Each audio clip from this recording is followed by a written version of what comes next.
हमारे जीवन का एक एक दिन ऐसे ही निकलता जा रहा है, जीवन हाथ से छूटता जा रहा है, जैसे मुट्ठी से रेत बहता चला जाता है।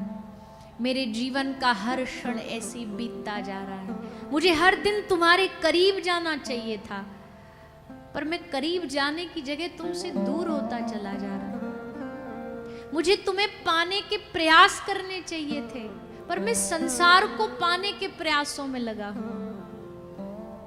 मुझे तुम्हें पाने के लिए तड़पना चाहिए था, पर मैं संसार के लिए तड़प रहा हूं।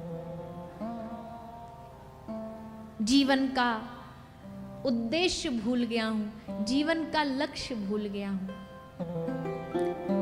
बाबा सूर कहते हैं, जीवन की सबसे बड़ी हानि ये नहीं है कि तुम्हारा फैक्ट्री में लॉस हो गया।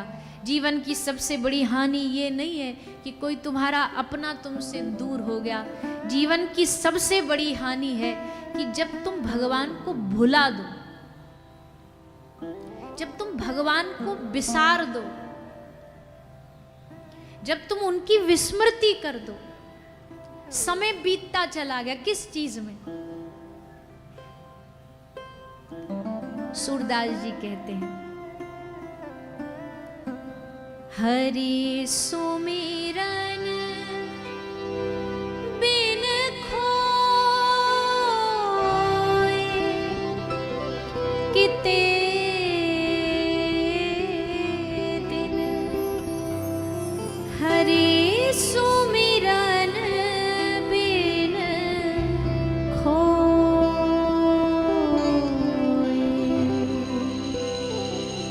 हरि सुमिरन बिन खोए, हरि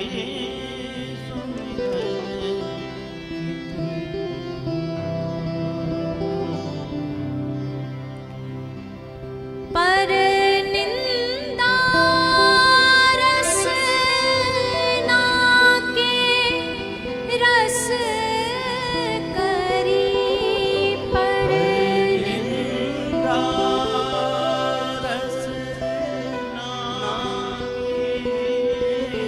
करी, पर निंदा रस ना के रस करी, पर निंदा रस ना रस करी, केतिक जन्म बिगोए किते दिन, हरि सुमिरन बिन खोए,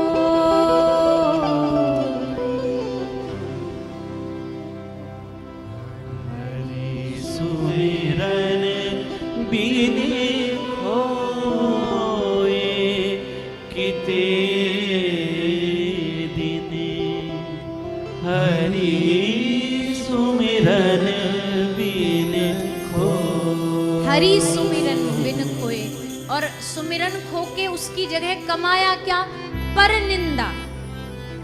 पर निंदा रसना के रस करी, केतिक जन्म बिगोए।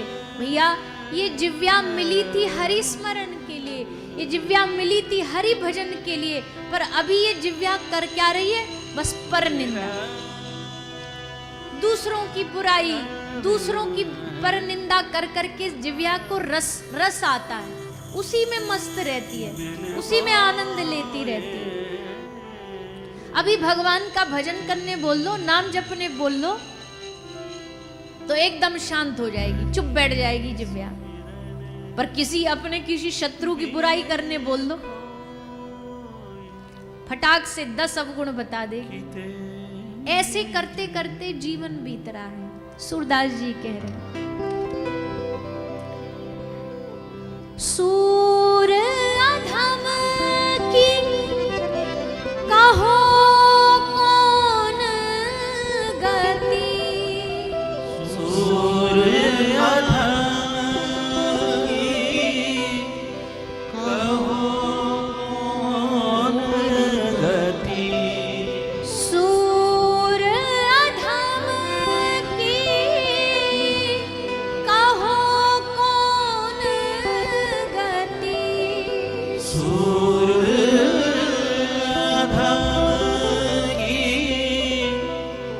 कहो कौन गति, पेट भरे परि सोए किते दिन, हरि सुमिरन बिन होए, हरि सुमिरन बिन होए किते हरि सुमिरन बिन होए। सूर अधम की कहो कौन गति, पेट भरे परि सोए। पेट भर लिया सो गए, फिर जग गए, फिर पेट भर लिया फिर सो गए। ऐसी गति जीवन की भैया क्या काम की। ये कोई जीवन थोड़ी है, ऐसा थोड़ी ना जीवन होता है। पेट भरा सोए कमाया, पेट भरा कमाया सो गए, ऐसे नहीं। सूरदास जी कहते हैं जीवन की गति तभी है, जीवन का रस तभी है जब ये जीवन भगवान के स्मरण में लगता है। ये रसना जब अपनी जिह्वा जब भगवान का नाम जाप करती है, तब इस जीवन की अच्छी गति मानी जाएगी, इस जीवन का सही उपयोग माना जाएगा। भैया जीवन तो मिला सबको है। इस धरती पर 8 अरब से ज्यादा लोग रहते हैं, मनुष्य। पर क्या सब जीवन की कीमत जानते हैं? क्या सब मनुष्य जीवन का उपयोग सही कर रहे हैं? ना। क्या सबको इसका मूल्य समझ में आ गया? नहीं। ये तो भगवत कृपा से, किसी संत महापुरुष कृपा से, किसी गुरु कृपा से जब वो कृपा करते हैं तब जाकर के इसका मूल्य समझ आता है, तब जाके इसकी कीमत समझ आती है। भैया हीरे की कीमत तो जोहरी जानता है। अब हमें कोई ऐसा सामान मिल भी जाए, कोई चमचमाता कोई चीज मिल भी जाए, पर हमें उसकी कीमत नहीं पता है, तो हम उसको ऐसी कहीं भी अपने घर में, कहीं भी अपने अलमारी में फेंक देंगे, डाल देंगे। पर किसी जोहरी से पूछो तो वो जानेगा इसकी कीमत। अभी हम लोग जो हैं, हम मानव जीवन के उद्देश्य को नहीं समझ पाए, लेकिन जो महापुरुष समझ गए हैं वो अपने जीवन का सदुपयोग करते हैं, वो एक एक क्षण का सदुपयोग करते हैं।